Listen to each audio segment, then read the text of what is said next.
at any rate. I'm going to go ahead and get started, Heather. Let's do it. Good afternoon if you're on the East Coast. Good morning if you're joining us from the West Coast, and welcome. Really excited about what we're calling a critical briefing today. And so, if you're an economic development professional, you know that the landscape is shifting faster than it probably ever has. And so today we're going to talk about supporting small businesses and local economies with a game plan. And I'm thrilled to welcome Kristen Fanarakis, who's bringing a truly unique perspective. She's the Associate Director for Small Business, Entrepreneurship, and Economic Growth at the Milken Institute. She spends her time looking at macro forces affecting American small businesses. She's also a small business owner herself. Kristen, it's been so good to get to know you. Thank you so much for being here. Thank you so much for having me. I am thrilled. I was like, it was like when you invited me, this is like right up my alley. Yeah, I'm excited for the conversation. We've got a lot to cover. If you're listening in and you have a question, I encourage you to use the Q&A feature. We'll try to dedicate some time at the end of the discussion to getting Kristen's perspective on those questions as well. Um, should we dive in? Let's do it.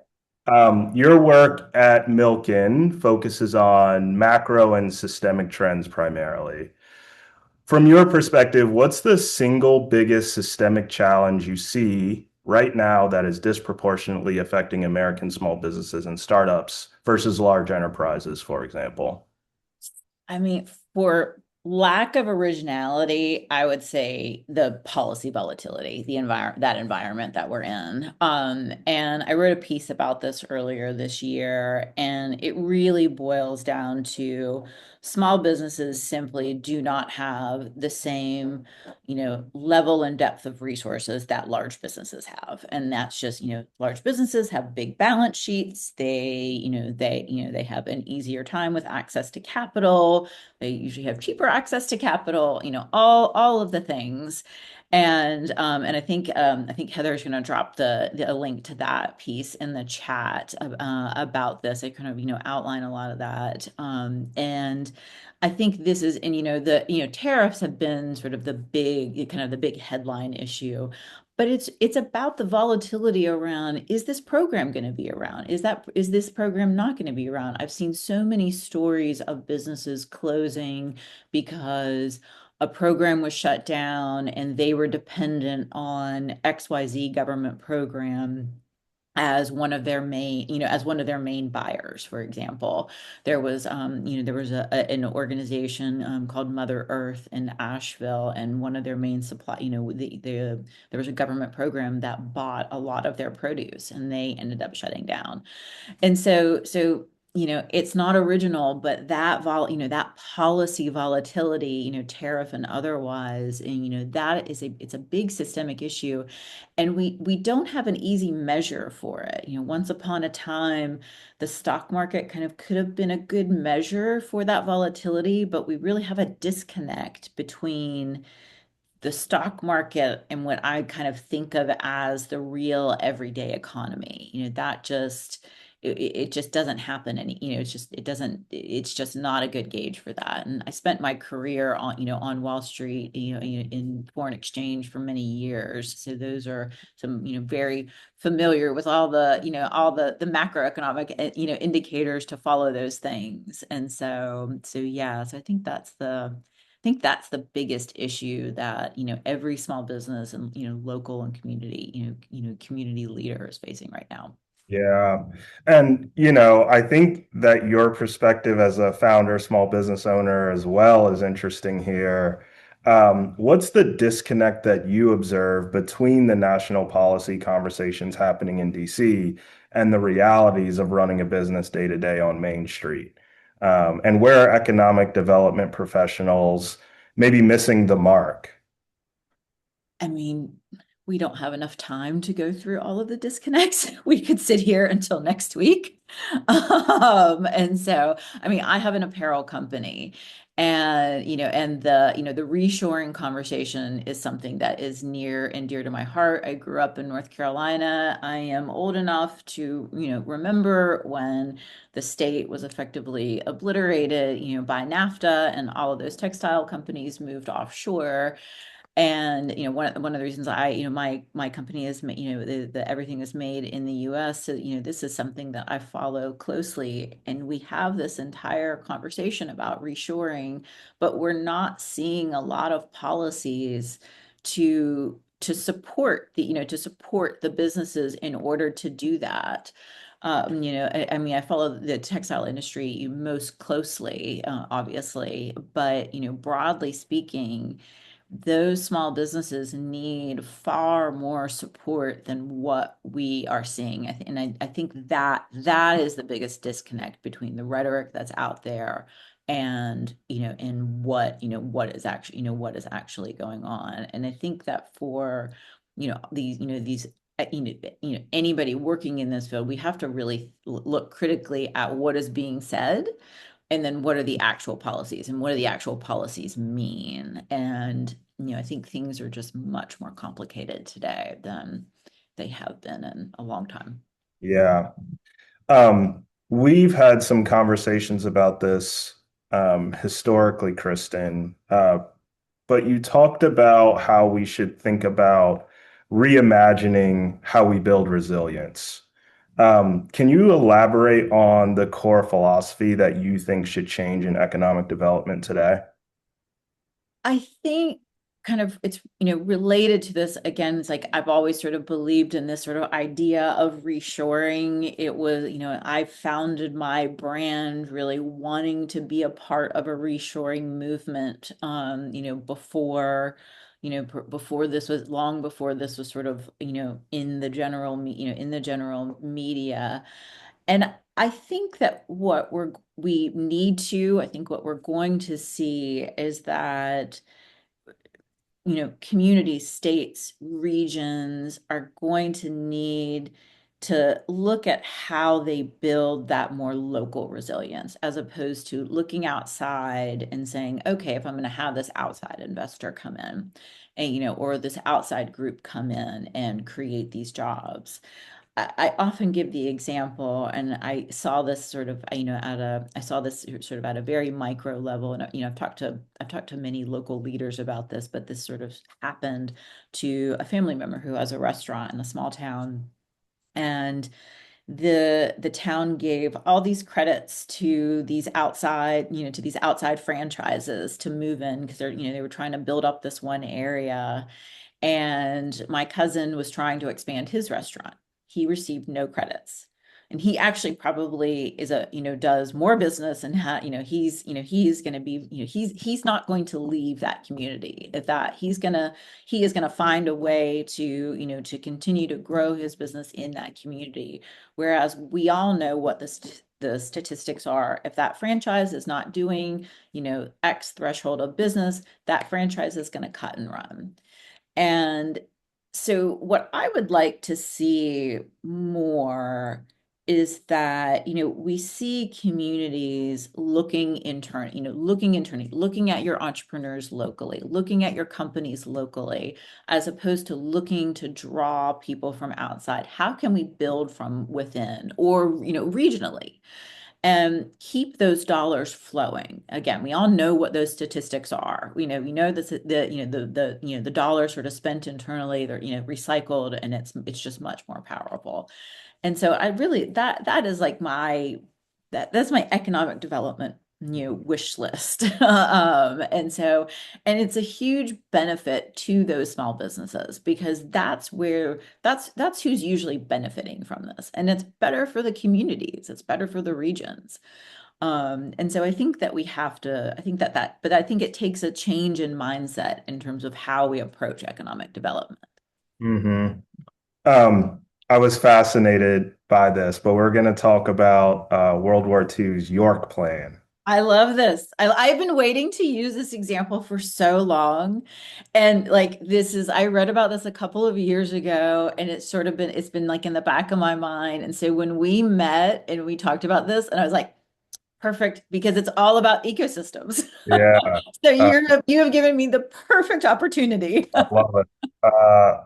Okay, for those unfamiliar, what was the York Plan, and what was its core? Do what you can with what you have spirit. Yes. So I'm a huge World War II nerd, and I read on all aspects, like from fashion to battle history, cultural, like all of this. So I can't even remember how I came across it because I just read about so many different elements. And, York, Pennsylvania is this industrial town. And effectively, sort of, we all know everything sort of had to be retooled because, every resource during World War II, as most of us know, had to be directed to the war effort. And so the town basically said, okay, how can we win these government contracts? How can we sort of, how can we do this? Because it was made up a lot of small companies. And they basically created this, I can't remember how many point plan, maybe 12-point plan or something like that and to look at all of these things. But it's effectively ecosystem mapping. I mean, that's really what it is. And it is really understanding what resources that you have, taking stock of them, and figuring out what you need, what you have to improve on, and how do you mobilize them, and how do you use them most effectively, to get from A to B, or to get, to meet your objectives. Then it was sort of, how do you for them it was winning, government contracts, in order to contribute to the war effort. And so it's just a for what it's just a perfect example for what your system does is years, that is it is mapping out, what resources are in in a network, and trying to figure out how to put them all together, in the most effective way. Can you, taking that a little bit further, Kristen, talk about what that would look like in today's economy? So 2026 local economic resilience, like how does the York Plan translate in a local economy that you would say is sort of modeling that ethos? So I'm going to go through a couple of the points from it, and then I'll sort of like and kind of do that parallel. And so, one of the things is, one of the points is to make use of present facilities, to get idle tools and idle men working, to assist in educational work as it pertains to educating new employees, to study labor potentials in York, to take steps to supply additional labor where needed.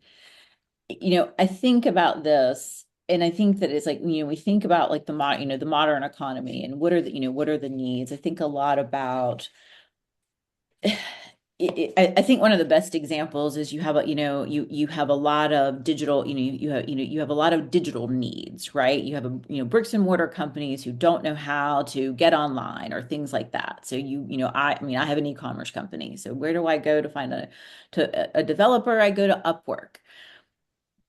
It would be better if there was an easier way that I could find someone locally. And so, something like this. So, and it's like, if we had a way to pull our resources closer to home to figure out, you know, who are all these people? Like we have all these needs. I'm sure I have, XYZ businesses that need digital help, but they have to look outside and look at all these all these other places, to find help. And again, it goes back to, if we're looking closer to home and hiring people closer to home and using those resources and just keeping those dollars closer to home and keeping them circulating, in our communities, as opposed to hiring someone across the world, things like that. Like, that is smart economic development. But you've got to figure out where those resources are. I wouldn't know. I wouldn't know how to find a local developer. Right. I mean, I just wouldn't, I'm not plugged into my local I'm not plugged into my local tech developer economy in Arlington. I wouldn't know where to start. And so, back in the day, you would just open the yellow pages to find these people. And now we have this really disparate economy. And so I think that that is like figuring out how to bridge. This is what I love about what you do is like it's about bridging that to for the modern world. The other topic that I found fascinating as we've gotten to know each other is around disaster preparedness, because that wasn't necessarily obvious to me. And Yeah. so I want you to talk a little bit about that with the audience. And you have a recent piece that talks about how small businesses need to think about disaster planning. And so how should communities think about preparing their small business communities to be ready for potential disasters in 2026? And like, what's the interplay there for our audience building local economies? Yeah, so I have two angles on this. I have two pieces out about this. I have a more recent piece out about how I think every small business needs to think about what if a disaster hits. I mean, or in January last year, I had a piece out about, disaster, how do we improve natural disaster recovery rates for small businesses?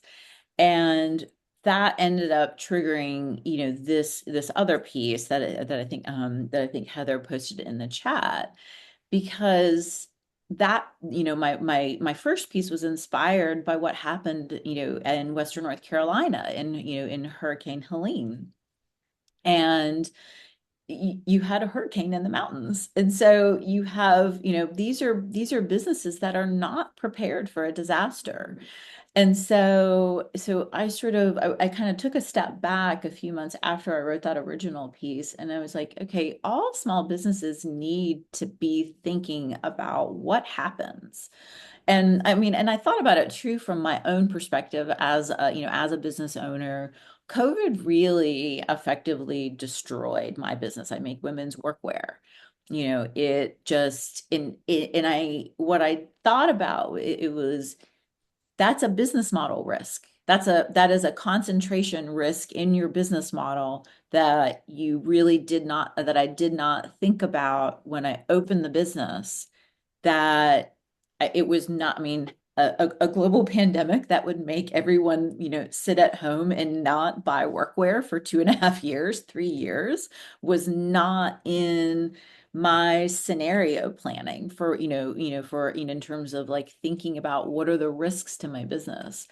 So I wrote this piece about, just sort of like thinking through. It's like I think every small business owner, no matter where you're located, is what are the like doing like a risk analysis, doing scenario planning. What happens? What happens if, you don't have sales for 2 years? And then sort of, going through different stress tests, if that happens. And I think that my lived experience of being, I kind of take my experience as a business owner, all the hard lessons. I always take my failings and try to, what are the lessons? What are the things that I wish I would have known? What are the things I wish somebody would have told me? What are just the things that I, learned in running this business? And then what are or sometimes it's just what are the bigger macro lessons, what are the bigger trends? And so those are just the kind of the, I think that piece really outlines it's not just if you're in Tornado Alley, or you're in a you're in a fire area, or if you're in a hurricane prone area. I think we're living in a world where disasters are hitting in more places and places that we don't expect, or a pandemic that is affects everybody in different ways that we can't predict. I'm a pretty good macro predictor, and a global pandemic shutting off my sales for 2.5 years was Yeah, not like on my bingo card. I get it. And the other angle related to this that I found interesting is the recommendation for communities about how they need to think about their small businesses as disaster resilience infrastructure. This Talk a is little bit more about that too, this please. this is so crucial. This is absolutely so crucial. And so I was living in Asheville just a few months before Helene hit. And so I was watching everything from the outside. So I follow a lot of the small business, I follow a lot of these small businesses on social media. And I always give the example of I always give the, one of the examples I always give is the pet store that where I would buy buy my dog's pet food. They were supplying, for people who lost everything. They were giving away their inventory and, and other people, their suppliers were shipping in pet food and they were really that conduit. Every small business, all of these small businesses that I patronize and, and these were the people who were stepping up first. The breweries were bottling their water because the water system was shut down in Asheville. They had no water. There was no water for 2.5 months. And until they could start shipping it in by air because the highways were shut down. And so those small businesses were lifelines, literal lifelines. And they were the first ones to step up. And you saw this in there, and in my weather and waste piece, I link out to an Asheville Citizen Times article about a landscaper who spent a month helping clear debris because he had the equipment. Didn't take any money. He's just doing it because it's the right thing to do because there was so much debris that anybody with a chainsaw, and materials was, they were going, they're kind of going in and trying to help the power company to, restore power and clear paths because it was very dangerous because people needed medicine and you couldn't get medicine to people. I think one of my favorite stories is how they were using donkeys in certain rural areas because they couldn't get up there. And then that landscaper was facing eviction because he didn't take payment. Mhm. And it was just story after story after story of small businesses stepping up to help the community, taking losses in their business, donating their time, all of these things. And cities need to invest, in preserve, and they're the ones that are at most at risk after a small, you lose anywhere from 65, and FEMA estimates sometimes up to 90% of small businesses after a disaster hits, they close. And so those small businesses need to be prioritized. They help you recover. They reduce the government burden, on recovery, yet they get nothing.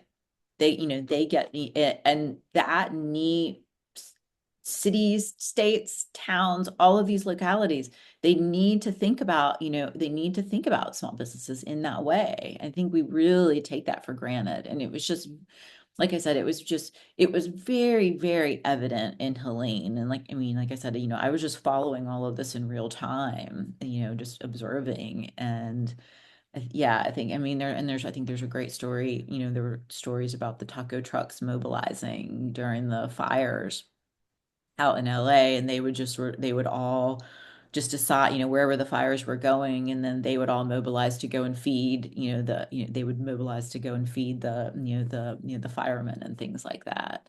So it's always the small businesses, always. Yeah, I think that to me at least, as someone who spends a lot of time in the space, I think that that's a fairly novel idea or novel perspective. And so if someone was interested in taking the first step to like positioning small business as disaster resilience infrastructure, like what would you recommend that they do? Is it a policy? Is it a I think program? Yeah, I think that it's at a policy level. I think that one of the recommendations I have is, giving like tax credits, things like that. Like how can you, is there a way cities can compensate, can compensate them for that time, money, effort, things like that?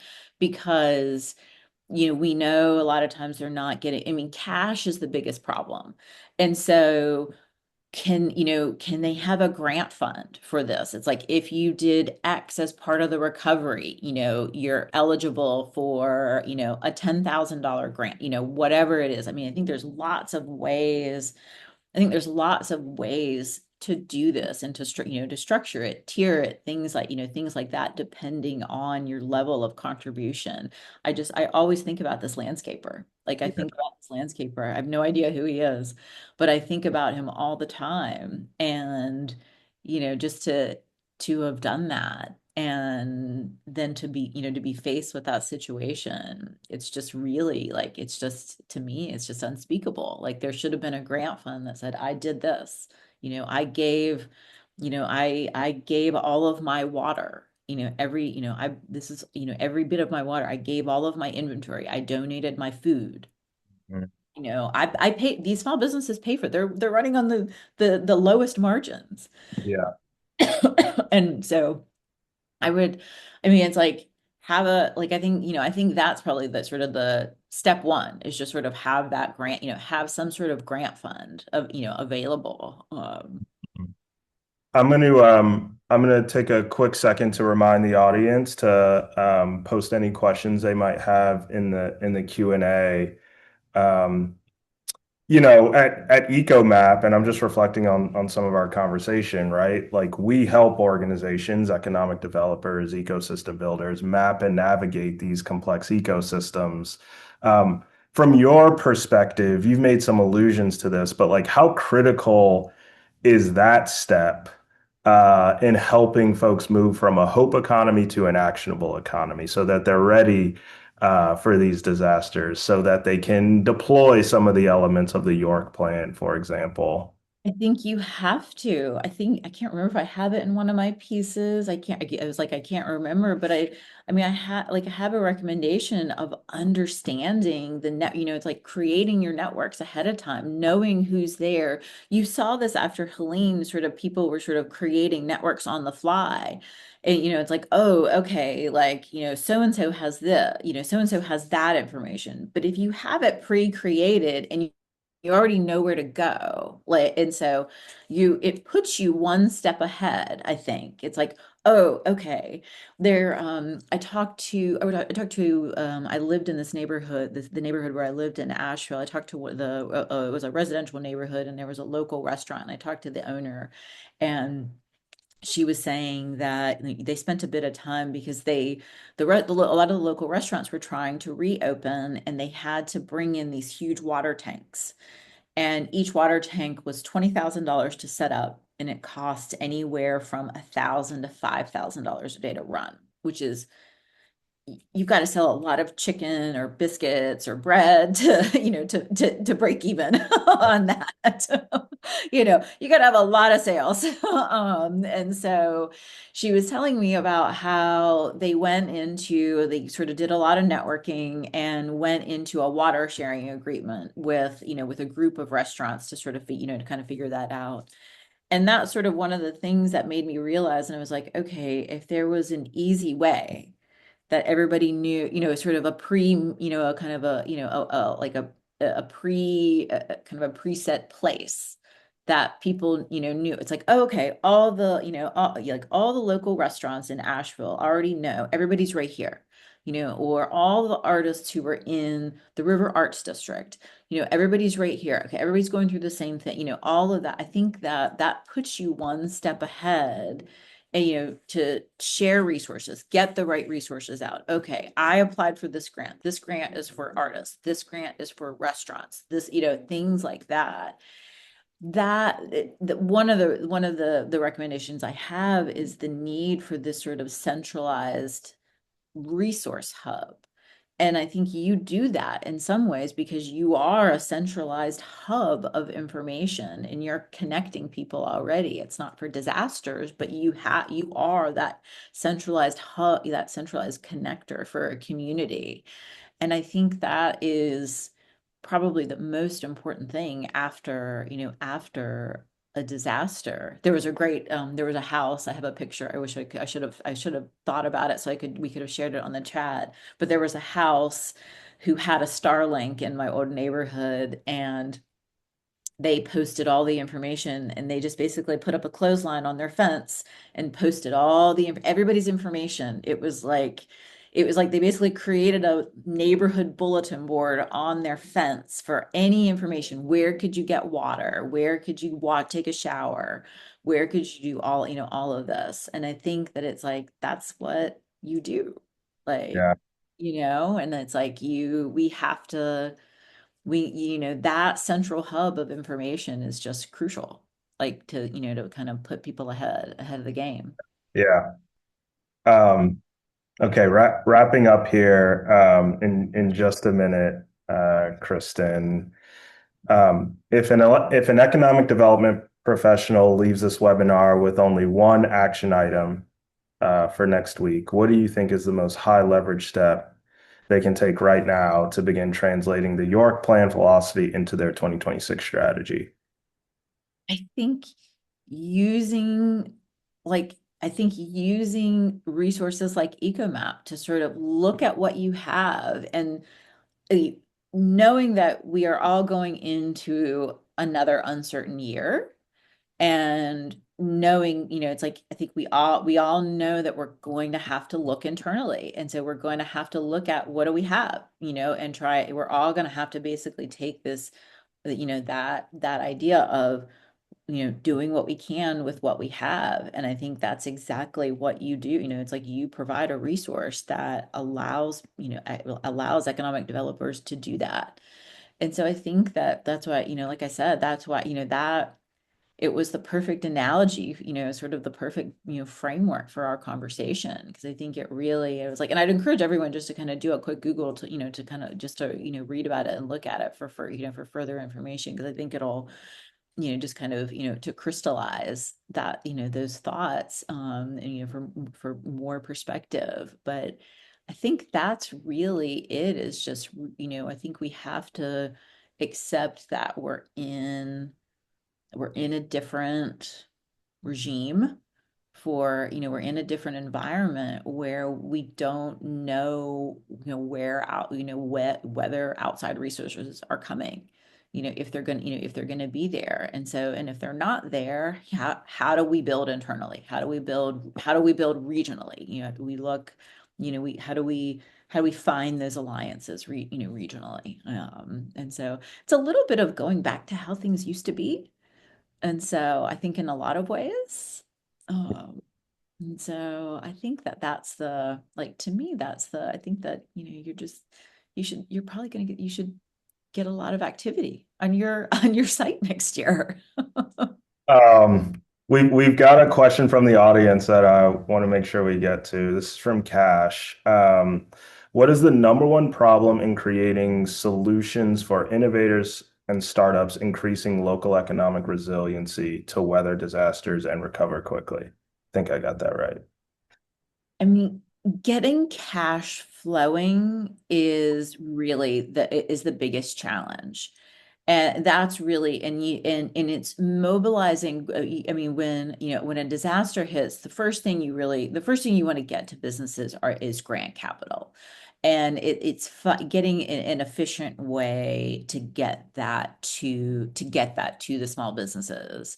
And so I think that figuring out how to do that most efficiently, it's usually through, the CDFIs, or, usually are usually, playing that role and that conduit, working with philanthropy to funnel that out.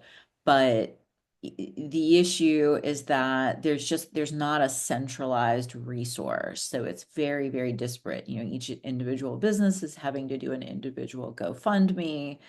And so I think that figuring out ways to get cash flowing as quickly as possible is the number one thing. And to get customers back, especially if it's a brick and mortar, like you want to get customers back through their doors as quickly as possible. That is the number one, those are like sort of the number one, two, the number one priorities. I have one last question for you, Kristen. What trends are you monitoring going into 2026? What are you keeping your eye on? Goodness. So many. So many. And part of the problem is that part of the problem I think we all face is that it's all moving so quickly that, what is relevant this month is maybe not relevant that month. I think that, we're all still, I think inflation is still a problem. I think we all have to figure out where inflation is going to land. I mean, again, like I'm a small business owner. It's just small businesses don't want to pass these. It's really hard to pass, yeah, as a small business owner, it is really hard to pass those prices on. We just simply don't have as much pricing power as our larger counterparts. That's just the reality. And so I think that probably, the economist in me would say I'm really watching inflation. And so, and where that lands. And that, that is obviously tied to tariffs and, back to my policy volatility. Kind of where all of that, where all of those things land. But yeah, I think those are kind of my key things. I'd love to see some moderation on that front and some Yeah. stability. Well, looking forward to digging into more of your work, Kristen. Thank you for joining us today. Incredibly insightful. I've admired learning more about your work at Milken, providing that macro context, your perspective as a small business owner. And so thank you again for diving into these topics. It was nice to have your fresh perspective. Really quickly for the audience, thank you so much for joining us. A couple quick housekeeping things. There was new announcement from Treasury on the SSBCI TA deployment. And so we're going to dig into that on December 18th. If you're interested in joining us next week, probably our last webinar, last ecosystem talk before the close of the year. So hopefully you can join us. Even if you can't, I encourage you to go ahead and register. I think Heather dropped the link. And so we'll send along the recording afterwards. But otherwise, Kristen, have a wonderful weekend. Stay warm, and wishing everyone else a wonderful weekend, and a great end to the year. And happy holidays to everyone too. Thank you so much for having me. Take Yeah, care. Kristen, bye. Bye.